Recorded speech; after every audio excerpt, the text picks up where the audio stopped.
Hi guys, this is Connie, back for chapter 16 of Brian's Winter. Connie reads Brian's Winter. And I think we only have 2 more chapters, then the epilogue, and then the book is going to be finished. So, here we go. Chapter 16. The weather warmed, and he started to run the next day. Not literally.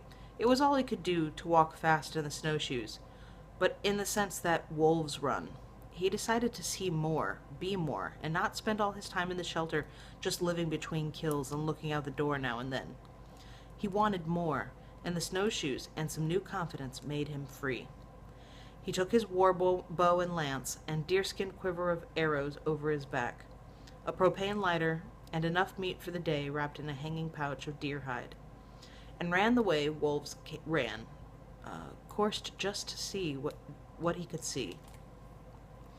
He moved out from the shelter in gradual circles, discovering the land. The first few days he did not go far, had a slight concern about becoming lost, and then decided it didn't matter. He would always find his way back to the snowshoe tracks, and even if they filled in, and it took him some time to find his way home to the shelter in a very real sense, he was always home now in the woods, with the bow and hatchet at his belt, and the lighter to start a fire, and snowshoes to keep him above the snow. He had become a creature of winter. Home was where he stopped to have a fire, and by the end of a week, the warm weather held, rising to 30 above during the day. He actually stayed out away from the shelter for a night and sat by a fire in his clothes, listening to wolves howling, seeing 1,000 diamond eyes from the firelight glittering in the snow around the fire pit. The next day it grew warmer still, and he was working a ridge about 4 miles from camp hunting a moose. He had no intention of killing the moose, but he was hunting like a wolf, not always to kill, but to know, to see. He had seen the moose, a large bull with both antlers gone, earlier in the day, and had locked into its tracks and followed a 1/4 mile back, watching the moose through the trees, as the moose nibbled on the same willow shoots Brian had seen the deer eating. They made it look so good, he tried them, but they tasted like wood to him, and he spit them out. The moose didn't know Brian was there, and Brian studied him carefully, watching him eat and move. The moose was huge, enormous, twice as big as the cow Brian had killed, let me get the sentence all the way through. I stopped where I shouldn't have. The moose was huge, enormous, twice as big as the cow Brian had killed, or maybe larger still, and Brian doubted that even with a full draw and very sharp arrow, he could get a shaft deep enough to kill him. Perhaps with the lance and a solid lunge, or by having the bull run on the spear as the cow had done. He was thinking this way, watching the bull from beneath an overhanging pine branch about 100 yards away, imagining how it would be, and what he would have to do to get the moose if he ever wanted to try it, when he saw the wolf kill. At first he didn't recognize what was coming. He saw the moose stiffen, turn his head, his huge ears alert and forward, and then in a shadow he saw a flash of gray, just a touch, moving across the rear of the moose. Wolf. He had time to think the word when he saw another gray shape swipe through the trees, again across the rear of the bull, and then 2 more as they came in to cut and dodge, and it looked like 7 or 8 of them, but he thought probably only 4. It was enough. The bull tried to fight.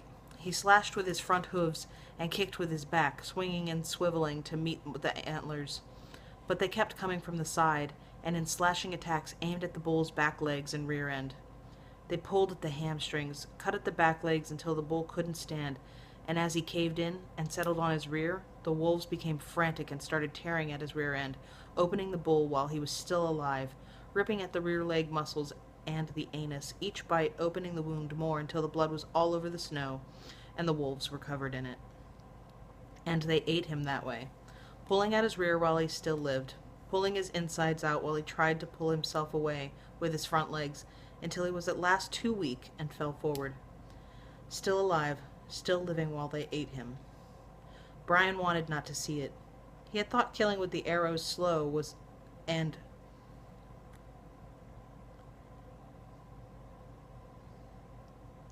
I don't think that word works.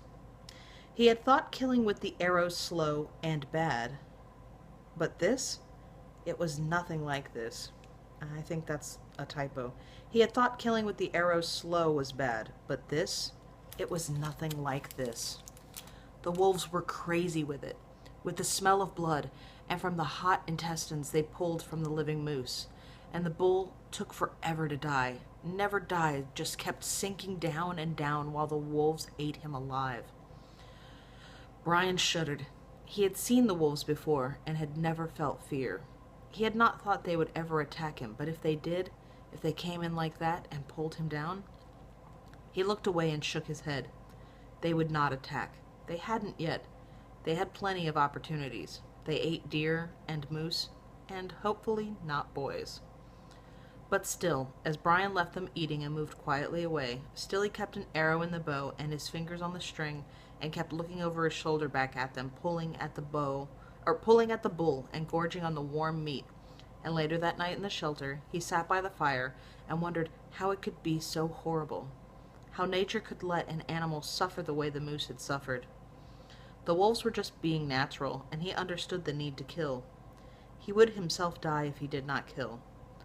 But so slowly?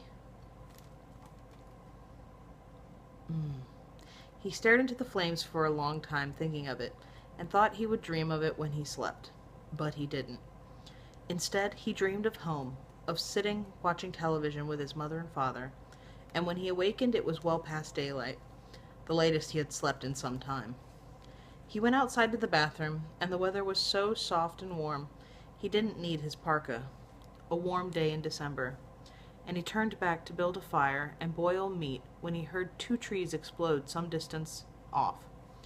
One pop, after another short pause, another one. Pop. Pop. And he had the fire going and the pot on with snow,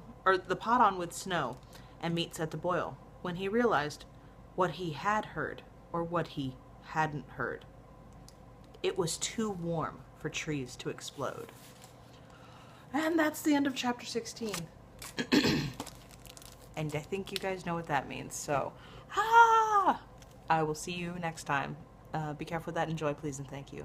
Bye.